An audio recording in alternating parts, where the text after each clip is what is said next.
जय श्री कृष्णा। राधे राधे। चैत्र मास के कृष्ण पक्ष की 10वीं तिथि को दशे माता का पूजन और व्रत किया जाता है। होली के दूसरे दिन ही दशे माता की पूजा और कहानी पूरे 10 दिनों तक सुनी जाती है। इन 10 दिनों में हर दिन स्त्रियां स्नान आदि से निर्वित होकर पूजन सामग्री ले जाकर दशे माता का पूजन करती है। एक चौकी पर पीली मिट्टी से 10 कंगूरे वाला गोला बनाया जाता है। फिर उन 10 कंगूरों पर रोली, काजल, मेहंदी से बिंदी लगाकर उन पर 10 गेहूं के दाने रखकर सुपारी पर मोली लपेटकर गणेश जी बनाकर रोली, मोली, मेहंदी, अक्षत से गणेश भगवान का पूजन करें। फिर दशे माता की कहानी सुनी जाती है। ऐसा प्रतिदिन 10 दिनों तक करना चाहिए। जो सूत की कुकड़ी, हल्दी की गांठ होलिका दहन में दिखाते हैं, उसी कुकड़ी को 10 दिन कहानी सुनाकर पूजन कर 10 तार का डोरा बनाकर उस पर 10 गांठ लगाकर कहानी सुनने के बाद गले में पहना जाता है। अगली दशे माता व्रत तक पहने रहते हैं। फिर नया डोरा बनाकर उसकी पूजा करके दूसरा सूत का डोरा पहनते हैं और इस दिन व्रत रखा जाता है और एक ही समय सात्विक भोजन किया जाता है। हम सभी पर दशे माता की कृपा बनी रहे। दशे माता हम सबकी बिगड़ी बनाए, इसके लिए चलिए श्रोताओं, हम सभी मिलकर दशे माता व्रत की कहानी सुनते हैं। बोलिए दशे माता की जय हो। दशे माता चैत्र महीने में कृष्ण पक्ष की रात में एक ब्राह्मण की नगरी में सूत की कुकड़ी से बने डोरे देख रहा था। रानी महल के झरोके में बैठी थी। रानी ने दासी से कहा, ब्राह्मण को बुलाकर पूछो कि वे नगरी में काहे का डोरा दे रहा है। दासी ने जाकर पूछा तो ब्राह्मण कहने लगा, चैत्र कृष्ण पक्ष की 10वीं तिथि को दशे माता का व्रत होता है, इसीलिए मैं दशे माता के व्रत का डोरा नगरी में दे रहा हूँ। रानी ने भी ब्राह्मण से पूछा, इस व्रत को करने से क्या होता है। तब ब्राह्मण ने कहा, इस व्रत को करने से अन्न, धन, सुख, समृद्धि आती है। प्रतिदिन प्रातः काल स्नान आदि से निर्वित होकर स्त्रियों को पूजन सामग्री ले जाकर दशे माता का पूजन करना होता है। एक चौकी पर पीली मिट्टी से 10 कंगूरे वाला गोला बनाते हैं। फिर उन 10 कंगूरों पर रोली, काजल, मेहंदी से टिक्की लगाकर उन पर 10 गेहूं के आंखें रखकर सुपारी पर मोली लपेटकर गणेश जी बनाकर रोली, मोली, मेहंदी, अक्षत से गणेश जी का पूजन करें। दशे माता की कहानी सुनती है। ऐसा प्रतिदिन 10 दिनों तक करना चाहिए। जो सूत की कुकड़ी, हल्दी की गांठ होलिका दहन में दिखाते हैं, उसी कुकड़ी को 10 दिन कहानी सुनाकर 10 तार वाला डोरा लेकर उस पर 10 गांठ लगाकर कहानी सुनने के बाद गले में पहन लेती है।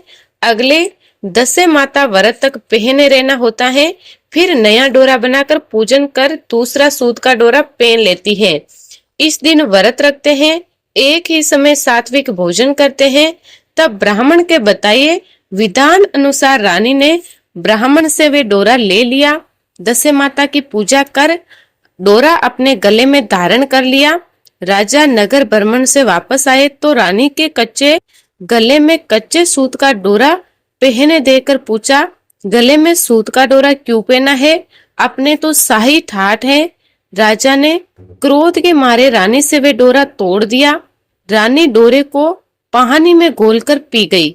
उसी दिन से राजा रानी की दशा खराब हो गई। राजा ने कहा कि अब देश छोड़कर कहीं और चलो।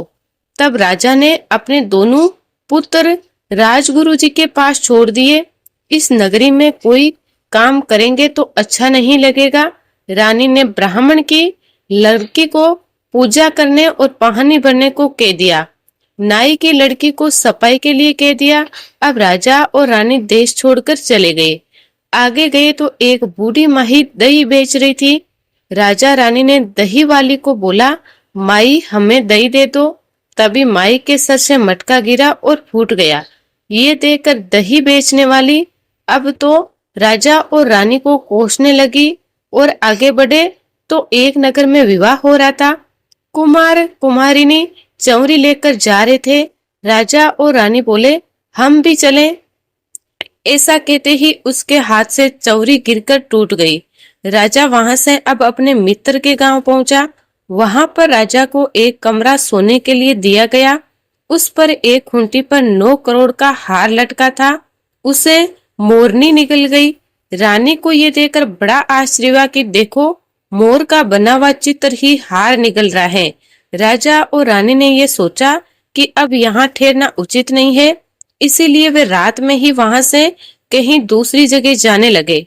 प्रातःकाल राजा का वह मित्र उठा तो उसकी पत्नी बोली कि आपका ऐसा मित्र आया जो मेरा हार ही चुरा कर ले गया। फिर मित्र ने अपनी पत्नी से कहा, ऐसी कोई बात नहीं है, उसकी दशा खराब है। आगे गए तो रास्ते में बहन का गांव आया। राजा रानी विश्राम करने के लिए गए। उस गांव की सरोवर की पाल पर बैठ गए। दासी ने देखा और रानी को जाकर बोली, रानी जी, आपके भैया भाभी सरोवर की पाल पर बैठे हैं। बहन ने पूछा कि कैसे हाल में है। दासी ने कहा, हाल तो अच्छे नहीं है। बहन बोली कि उनसे बोलना कि वे वहीं पर रुके, मैं वहीं आ रही हूँ। रानी दासी के साथ वहीं भोजन लेकर गई। भाई ने भोजन किया, लेकिन बापी ने गड्ढा खोदकर वहीं गाड़ दिया। आगे बढ़े तो एक गांव पड़ा।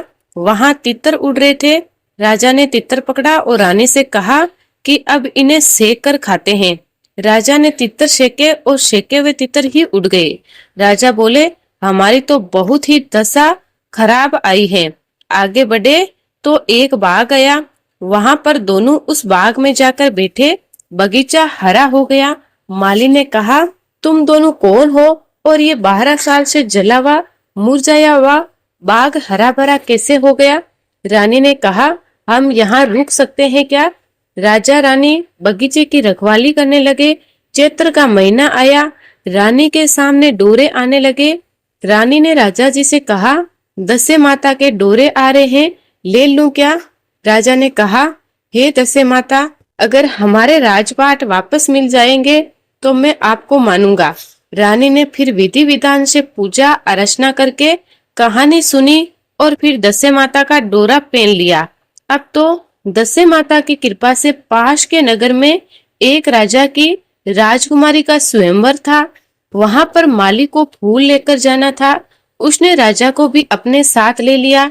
जब माली के साथ फूल लेकर स्वयंवर में गए तो राजकुमारी ने उन्हें माला पहना दी। आसपास के राजाओं ने बड़ा क्रोध किया। माली के साथ आए हुए को गोबर के फरिंदों में चुनवा दिया। तब भी राजकुमारी ने उन्हें ही माला पहनाई। फिर राजकुमारी के पिता ने 2 घोड़े मंगवाए, मोटी तलवार दे दी और काट खाने वाला घोड़ा दे दिया। राजा के पीछे पीछे चल पड़े। काट खानी तलवार तिखी हो गई, कनखनिया घोड़ा सही हो गया। राजा ने शेर का शिकार कर लिया। राजकुमारी के पिता ने गाजे बाजे से बहुत सारी धन दौलत देकर अपनी पुत्री को विदा कर दिया। राजा ने बताया कि मेरी एक और रानी है, उसको भी साथ लेकर चलेंगे। राजा दोनों रानियों के साथ गाजे बाजे के साथ चले तो दही बेचने वाली वही महिला मिली। राजा से बोली, दही ले लो। राजा बोले, हम तो वही हैं, जब हमारी दशा खराब थी तब तुम्हारी मटकी फूट गई और तुम हमें कोस रही थी। अब हमारी दशा अच्छी हो गई। दही वाले को उन्होंने बहुत सारा धन दिया और आगे बढ़े तो वही कुमार का घर आया। वहां कुमार चौरी लेकर जा रहा था। राजा रानी गए, वैसे ही टूटा हुआ कलश वापस जुड़ गया। तब कुमार बोला, थोड़े दिन पहले एक राजा रानी आए थे, तब चौरी टूट गई थी। राजा रानी बोले, पहले भी हम ही थे, लेकिन अब हमारी दशा खराब थी उस टाइम और अभी हमारी दशा ठीक है। लेकिन अब दशे माता की हम पर कृपा हुई है, इसलिए हमारी दशा अच्छी हो गई। आगे बढ़े तो मित्र का वही गांव पड़ा। राजा बोले, हम उसी कमरे में ठहरेंगे जहां पहले ठहरे थे। अब राजा और रानी उसी कमरे में ठहरे और आधी रात को मोरनी ने हार उगलना शुरू किया तो रानी कहने लगी, अपने मित्र को बुला कर लो। मित्र आया और देखा, अपनी पत्नी की तरफ से क्षमा मांगी। कहने लगा, औरत की बात पर मत जाओ। आगे बढ़े तो देखा कि बहन का गांव आया तो दासी पानी भरने आई और देखा। फिर रानी को जाकर कहने लगी, रानी जी, आपके भैया भाभी आए हैं, अब की बार तो उनकी हालत भी अच्छी है। तब बहन वहां आ गई और बोली, भाभी घर चलो।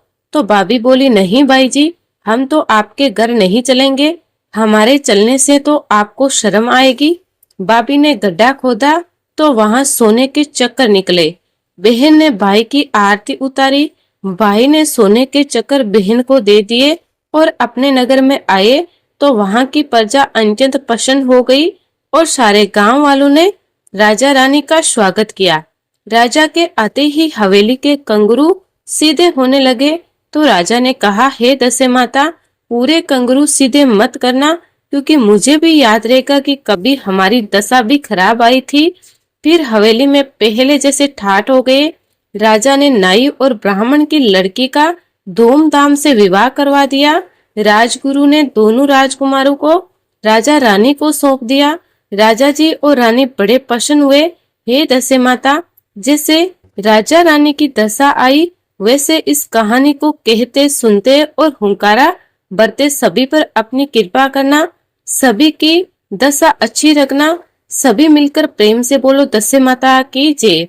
दशे माता की कहानी का पुण्य तभी मिलता है जब विनायक जी की कहानी सुनी जाए। विनायक जी की कहानी के अनुसार एक गांव में एक सास बहू थी। सास अपनी बहू को खाना नहीं देती थी।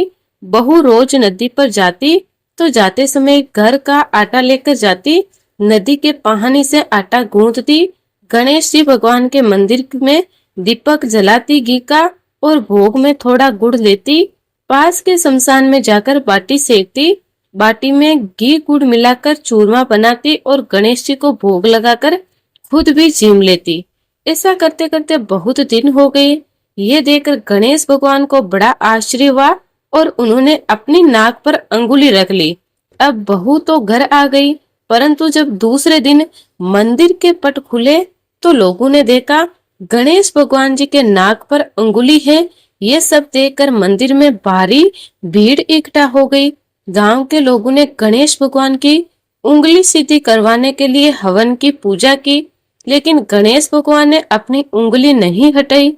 तब सारे गांव वालों ने कहलवाया कि जो कोई गणेश भगवान जी के नाक से उंगली हटवाएगा उसे राजा जी सम्मानित करे। बहू ने सास से कहा, सासू माँ मैं कोशिश करूंगी।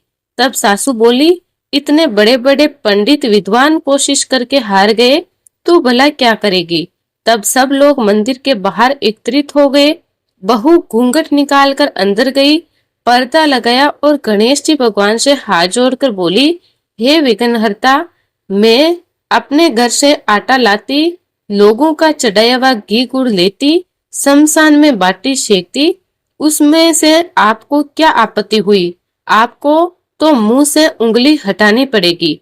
गणेश भगवान जी ने सोचा इसकी बात तो माननी पड़ेगी, इसने पहले मुझे भोग लगाया, ये तो मेरी बड़ी भक्त है। तब गणेश भगवान जी ने अपनी नाक पर से उंगली हटा ली और बहू को आशीर्वाद दिया कि अब इस गांव में सभी प्रेम से रहेंगे। फिर बहू मंदिर से बाहर आई। जब पंडित जी और विद्वान लोगों ने मंदिर के अंदर जाकर देखा तो हैरान रह गए। सब गांव वालों ने कहा, बहू तूने गणेश जी की उंगली कैसे हटवाई, तू तो जादूगरनी है। तब बहू ने सारी बात गांव वालों को सच सच बता दी कि मेरी सास मुझे खाना नहीं देती थी, तब मैं घर से आटा लाकर नदी के पानी से आटा गूंथकर बाटी बनाकर शमशान में सेक कर गणेश भगवान जी के दीपक में से थोड़ा सा घी, प्रसाद में से गुड़ चुराकर गणेश भगवान जी को भोग लगाकर खुद भी खा लेती थी। इसीलिए गणेश जी को आश्चर्य हुआ और उन्होंने नाक पर उंगली रख ली और फिर मेरी ही प्रार्थना पर अपनी अंगुली हटा भी ली। मुझे वरदान दिया है कि अब सब इस गांव में प्रेम से रहेंगे। हे गणेश भगवान, जैसे आपने बहू का मान बढ़ाया वैसे ही इस कहानी को कहते सुनते और हुंकारा भरते सबका मान बढ़ाना, सबकी रक्षा करना।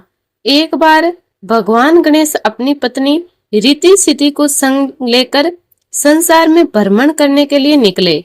जब वे जा रहे थे तो उन्होंने देखा कि एक 5 साल की छोटी सी कन्या गणेश भगवान के मंदिर में गणेश जी का पूजन कर रही थी और रो रो कर अपने लिए भाई मांग रही थी।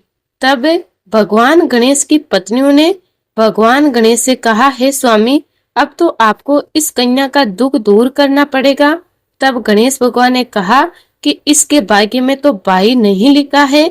अगर ये कन्या रीति सीधी सहित 8 दिन भक्ति भाव से पूजन करे तो निश्चय ही इसको अपार स्नेह करने वाला दयालु गुणवान भाई होगा। तब माता रिद्धि सिद्धि ने साधारण नारी का रूप लेकर उस कन्या को गणेश भगवान जी के 8 दिनों तक पूजन व्रत करने को कहा। तब उस कन्या ने बुधवार से बुधवार तक गणेश भगवान के नाम का स्मरण व्रत पूजन किया। फिर व्रत के पुण्य फल से कन्या को एक भाई की प्राप्ति हो गई। दोनों भाई बहन स्नेह से रहने लगे। हे गणेश भगवान जी, जैसे भाई का सुख उस कन्या को दिया, वैसे ही सभी बहनों को भाई का सुख देना। सभी मिलकर प्रेम से बोलो गणेश भगवान की जय, माता रिद्धि सिद्धि की जय। आप सभी पर भगवान गणेश जी की कृपा सदा बनी रहे। आप सभी का बहुत बहुत धन्यवाद। अगर वीडियो अच्छा लगा हो तो वीडियो को लाइक करें, चैनल को सब्सक्राइब करें और कमेंट में प्रेम से जय श्री गणेश जरूर लिखें।